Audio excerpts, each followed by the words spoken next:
අද පත්තරේ න්‍යාය පත්‍රය දෙස බැලුවාම පෞද්ගලික යෝජනා වශයෙන් මට තිබ්බ වාර්ගිකත්වය සහ ආගමික පදනම් අනුව දේශපාලන පක්ෂ නම් කිරීම තහනම් කිරීම වාර්ගිකත්වය සහ ආගමික පදනම් අනුව දේශපාලන පක්ෂ නම් කිරීම තහනම් කළ යුතු බවටත් ශ්‍රී ලංකාව දැනටත් උද්ගතව තිබෙන තත්ත්වය සැලකිල්ලට ගනිමින් වාර්ගික හෝ ආගමික පදනමක් දක්වන නම් දරන දැනට පවතින දේශපාලන පක්ෂවලට එවැනි වෙනසක් ක්‍රියාත්මක කළ යුතු බවටත් මෙම පාර්ලිමේන්තුවට යෝජනා කරයි. අද උදේ බලනකොට කතානායකතුමනි මේ යෝජනාව මේ න්‍යාය පත්‍රයෙන් නැති කරලා තියෙනවා.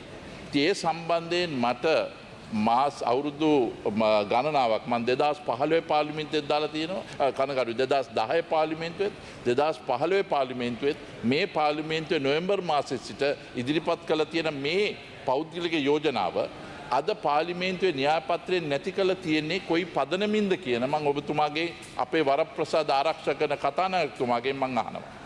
ගරු රවි කරුණානායක මහතා විසින් අද දින නියමිත තිබූ වාර්ගිකත්වය සහ ආගමික පදනම අනුව දේශපාලන පක්ෂ තහනම් කිරීම යන මැයින් පා 30 2025 දරන පෞද්ගලික මන්ත්‍රී යෝජනා සම්බන්ධයෙන් ගරු පාර්ලිමේන්තුවේ විරුද්ධ පක්ෂයේ නායකතුමා ඇතුළු විරුද්ධ පාර්ශවයේ නියෝජනය කර තවත් පක්ෂ නායකයන් සහ මන්ත්‍රීවරයන් 9 දෙනෙකුන් අස්තිනි යුතුව මා වෙත ලිඛිතව 2025 10 9 වෙනිදා ඊයේ හවස් වරුවේ බාර දුන්නා. මේ සම්බන්ධයෙන් මම පළමුවෙන්ම ගරු මන්ත්‍රීතුමාට යෝජනා කරන්න කැමැති මේ යෝජනා දක්වා ඇත්තේ විපක්ෂ නායකතුමා ප්‍රමුඛ මන්ත්‍රීවරු 9 දෙනෙක් බැවින් ඒ සම්බන්ධයෙන් මන්ත්‍රීන් සාකච්ඡා කරලා ප්‍රශ්නේ විසඳා ගැනීම වඩාත් යෝගී බවයි. නමුත් එබැවින් එම කාරණාවත් එක්කම මෙම යෝජනා විවාදයට ගැනීම සම්බන්ධයෙන් පාර්ලිමේන්තු කටයුතු පිළිබඳ කාර්ය සභාවේ සාකච්ඡා තීරණය කරන තෙක් ස්ථාවර නියෝග 146 හි විධිවිධාන මගින් මා වෙත පැවරී ඇති බලතල ප්‍රකාරව එම යෝජනාව අද දින විවාදයට නොගැනීමට තීරණය කළ බව දන්වා සිටිමි. පාර්ලිමේන්තුවේ න්‍යායපත්‍රය තිබෙනවා වගේම මේක බිස්නස් ලීඩර්ස් මීටිමේ සුමාන දෙකකට පෙර ආවා. මේක හැම අවස්ථාවෙදිම ඕඩර් බුක් එකේ ඇවිල්ලා තිබෙනවා. එක පාරට මේක ඉදිරිපත් කරන්න ඉස්සෙල්ලා මමත් අද මාව ආණ්ඩු පක්ෂ නෙමෙයිනේ මමත් විපක්ෂේ මට නොදැනුවත්ව ඔබතුමාට ලැබිලා තියෙන ඉල්ලීමක් පරිදි මේක නැති කිරීම තුළ මගේ අයිතිවාසිකම උල්ලංඝනය වෙලා තියෙනවා. ඒ විතරක් නෙමෙයි මේක ඉදිරිපත් කරලා තිබෙන්නේ මේ 2009 ඉලෙක්ෂන් පාර්ලිමේන්තු ඉලෙක්ෂන් අමෙන්ඩ්මන්ට් බිල් එකක් තුලින් හසන් අලි මිස්ටර් සේනාධිරාජා දිවංගත මංගල සමරවීල විමල් රොඩ්රිගෝ යන අය ඉදිරිපත් කළ තියෙන එම උසාවි නියෝගයක්.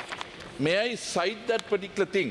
In that particular one, ඒකෙන් කළා තියෙන්නේ මේකේ we further determination in terms of article 123 of the constitution inconsistency වේ සම්බන්ධයෙන් ගරු රවි කරුණානායක මන්ත්‍රීතුමා මේ සම්බන්ධයෙන් මේ විරෝධතාවය සමග ශ්‍රේෂ්ඨාධිකරණය විසින් මීට පෙර ලබා දෙන තීන්දුවක තීරණයක් මේ සමග එවලා තියෙනවා. ඒ සම්බන්ධයෙන් ඇටර්නි ජෙනරාල්ගෙන් අපි විමසීම් කරලා තියෙනවා. අද දින පාර්ලිමේන්තුවේ කටයුතු පිළිබඳ කාර්ය සභාවේදී මේ සාකච්ඡා කරන තෙක් බහත් ලැබීම් කරනවා. ගරු සානික්කන් මන්ත්‍රීතුමා ඔබතුමාගේ point sir about this matter ඔබතුමා කිව්වා සර් මේ විපක්ෂයේ මන්ත්‍රීවරු මේක පිළිබඳව සාකච්ඡා කරන්න තිබ්බා කියලා. අපි ගරු රවි කරුණානායක මන්ත්‍රීතුමාගෙන් විපක්ෂ නායකතුමා හරහා ඉල්ලීමක් කරා මේක ගන්න එපා කියලා. ගරු කතානායකතුමනි ඔබතුමා ගත්ත තීන්දුව හරි. මොකද උසාවි නියෝගයක් උසාවියේ තීන්දුවක් තියෙනවා මේ පිළිබඳව. ගරු රවි කරුණානායක තීන්දුවක් තියෙනවා මේ ඔබතුමාගේ පොයින්ට් එක රයිස් කරන්න පස්සේ ගරු රවි Karunanayake sense of decency in this parliament මම ඉදිරිපත් කළා තියෙන යෝජනාවට දැන් ඒ කාරණාව සම්බන්ධව තමයි ගරු පාර්ලිමේන්තුවේ නැති දෙයක් ගෙනල්ලා උසාවියේ නැති දෙයක් සම්බන්ධකමක් ඇති කරලා ඒක තුලින් මගේ මගේ තියෙන වරප්‍රසාද උල්ලංඝනය කිරීම ඉතාමත් අසගිතයි. මේ අවස්ථාවේ මට අවශ්‍ය තියෙන්නේ මේක only expression of legislative intent. මේක උසාවි නීතිගත වෙන්නේ නැහැ. මම ඉදිරිපත් කරන යෝජනාවද ලංකාවේ අද යුද්ධයක් නැහැ. මේක එකමුතුතාවයක් ඇති කරන්න ඕනේ. එක්සත් ජාතික පක්ෂය එදා හදනකොට සිංහල දෙමළ මුස්ලිම් ඔක්කොම එකතු වුණා. ශ්‍රී ලංකා ෆ්‍රීඩම් ශ්‍රී ලංකා නිදහස් පක්ෂය හදනකොට ඒ වගේමයි. සජබේ, JVP, NPP, NDF මේ ඔක්කොම පක්ෂවලට ජාතිවාදී ආගම්වාදී නෑ. මට ඕනේ වනේ එකමුතුභාවයක් ඇති කරන්න. ව්‍යවස්ථාවේ උල්ලංඝනය වෙන දේවල් ගරු මන්ත්‍රීතුමා මේ සම්බන්ධයෙන් දැන් ස්ථාවර නියෝග 146 දැන් මම නැවත වතාවක් කියන්නේ 146 විධිවිධාන අර්ථ මාවත පැවරිය ඇති දැන් ඒ අනුව දැන් මම දැන් බිස්නස් කමිටුවේ ගරු මන්ත්‍රීතුමා 12ට බිස්නස් කමිටුව රැස් වෙනවා. ඒ රැස් වුණාට පස්සේ අඩුතු කරන්න පුළුවන්. ගරු මන්ත්‍රීතුමා. ගරු ආණ්ඩු පක්ෂ ප්‍රධාන සංවිධායකතුමා. ගරු කතානායකතුමනි ඉදිරිපත් කරන පෞද්ගලික මන්ත්‍රී යෝජනාවලට මන්ත්‍රීවරු සමහර අය කැමති වෙන්න පුළුවන් අකමැති වෙන්න පුළුවන්. නමුත් මම අපි එකඟයි මේක පාර්ලිමේන්තු කටයුතු පිළිබඳව කාරක සභාවේ ඔන්න තවදුරටත් සාකච්ඡා කරන්න.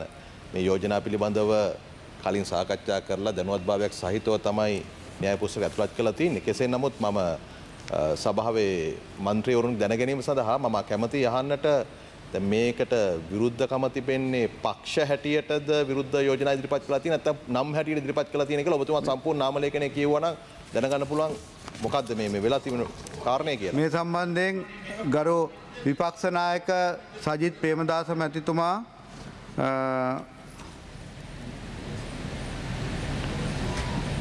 ශිවඥානම් සීදරන් මන්ත්‍රීතුමා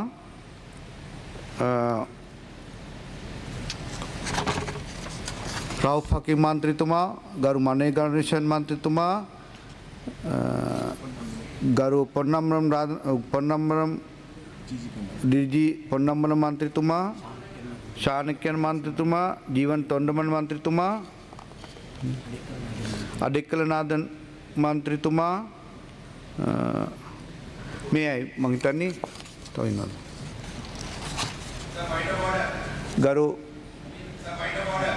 ගරු ශානකරන් මන්ත්‍රීතුමා සර් ඔබතුමා ගරු අපේ ඔනරබල් කරුණානායක මන්ත්‍රීතුමත් එක්ක අපිට ගැටලුවක් නැහැ. ඔබතුමා එතුමාට මේ පිළිබඳව කාරණා ඉදිරිපත් කරන්න වැඩි අවස්ථාවක් ලබා දුන්නා. මේකෙදි ගරු කතානායකතුමන් ඉතා පැහැදිලිව කියන්න ඕනේ අපිට මේ යෝජනාවට අපි විරුද්ධ වෙන්න ප්‍රධාන හේතුව මේ පක්ෂවල තියෙන නමෙන් පක්ෂ පවත්වා ගන්න බෑ. මේ කාරණාව ඩිබේට් කරු විනාඩියක් දෙන්න කතා කරමු. මොකද මේ සභාව නොමග යෑමක් වෙන්නේ මේක මේ ශ්‍රී ලංකාව තුළ අපි ඔක්කොම එකතු වෙලා ඉන්න ඕනේ මෙන්න මේ മന്ത്രിවරු විතරක් මේකට විරුද්ධයි කියන මතයක් සමාජගත වෙන්න ඕනේ නෑ. ලංකාව තුළ තියෙන ජනවාර්ගික ගැටලුව නැෂනල් ක්වෙස්චන් එක රිසෝල්ව් කරපු දවසට අපිට අපේ පක්ෂ වලින් නම් තියාගන්න අවශ්‍ය වෙන්නේ නෑ. ඒ ගැටලුව විසඳන කාලේ අපිට මේ පක්ෂ අවශ්‍යයි. ඊට පස්සේ පක්ෂ ටික විසුරුලා දාලවත් යන්න ලෑස්ති. ඒක නිසා රටේ තියෙන නැෂනල් ක්වෙස්චන් එක විසඳන්න නැතුව මෙන්න මේ වගේ යෝජනාවකට අපේ පක්ෂ අපි මේ පක්ෂවල විරුද්ධත්වය ප්‍රකාශ කළා තමයි කිව්වා. ඒකත් අපේ විරුද්ධත්වය නිසා නෙවෙයි. උසාවියේ තීන්දුවක් තියෙනවා. ඒක ඇටර්නි ජෙනරල් එකඟතාවයේ යටතේ 2009 මැතිවරණ පනත සංශෝධනය කරනකොට පාර්ලිමේන්තුවේ කාරක සභා අවස්ථාවේදී මෙන්න මේ රවි මන්ත්‍රීතුමා ගෙනත් තියෙන මේ යෝජනාව සම්බන්ධ කෑල්ල ඉවත් කරගෙන මේ පාර්ලිමේන්තුව මේ යෝජනා ඒ නීතිය සම්බන්ධ කරගන්නවා කියන ඒ එකඟතාවයේ මත තමයි 2009 මැතිවරණ පනතත් සම්මත වෙන්නේ. ඒ නඩු තීන්දුවේ පිටපතක් ඔබතුමාට දීලා තියෙනවා. ඉතින් නඩු තීන්දුවක් තියෙනකොට ඒක මේ පාර්ලිමේන්තුවේ හැල්ලුවට ලක් කරන්න නැතෝ සාකච්ඡාවට භාජනය කරන්න නැතෝ ඔබතුමා නීතිපති උපදෙස් පතන්න. නැත්නම් බිස්නස් කමිටියකට දාන්න. මේක මේ පාර්ලිමේන්තුවේ විවාදයක් කරන්න දෙන්න එපා. මේ උසාවියේ තීන්දුවක් කරු කතා. ඔබතුමා හරි තීන්දුව අරන් තියෙන ඔබතුමා තීන්දුවත් එක්ක හිට ගන්න බිස්නස් කමිටියේ කතා කරමු. එහෙම නැත්නම් ඇටර්නි ජෙනරල්ගේ ඔපිනියන් එක ගන්න. මේක විවාදයක් කරොත් රට තුළ අනවශ්‍ය අදහස් සමාජගත වෙන දේ ඔබතුමා ඉඩ දෙන්න එපා කියන ඉල්ලීම කරනවා. ගරු රවි කරුණානායක මන්ත්‍රීතුමා අපි මට අවශ්‍ය වන්නේ අන්නේ සිංහල දෙමළ මුස්ලිම් බර්ගර් ඔක්කොම ශ්‍රී ලංකා අනන්‍යතාවයක් ලෙස සලකන්නයි. මේක මේ අපි වැඩ අපේ මේ සම්පූර්ණ දේශපාලන පාර්ලිමේන්තුවේ වැඩ කටයුතු කරන්නේ ව්‍යවස්ථානුකූලව. මේක මම උපුටා ගන්න මේක වැරදි අර්ථකථනයක් දෙන්න හදනවා. ගරු මන්ත්‍රීතුමාලා මේ දැන් විවාදයකට මේ කාරණා විවාදයකට යන්න අවශ්‍යතාවයක් නැහැ. මම දැන් කිව්වා ඇටර්නි ජෙනරල්ගේ තීරණයත් එතනින් ගත්තාම මේ බිස්නස් කමිටියට කතා කරලා අපි මේ ප්‍රශ්නේ විසඳගමු. ගරු මේ ගරු රවි කරුණානායක මන්ත්‍රීතුමා මේක දැන් විවාදයකට යන්න විදියක් නැහැ ගරු නෑ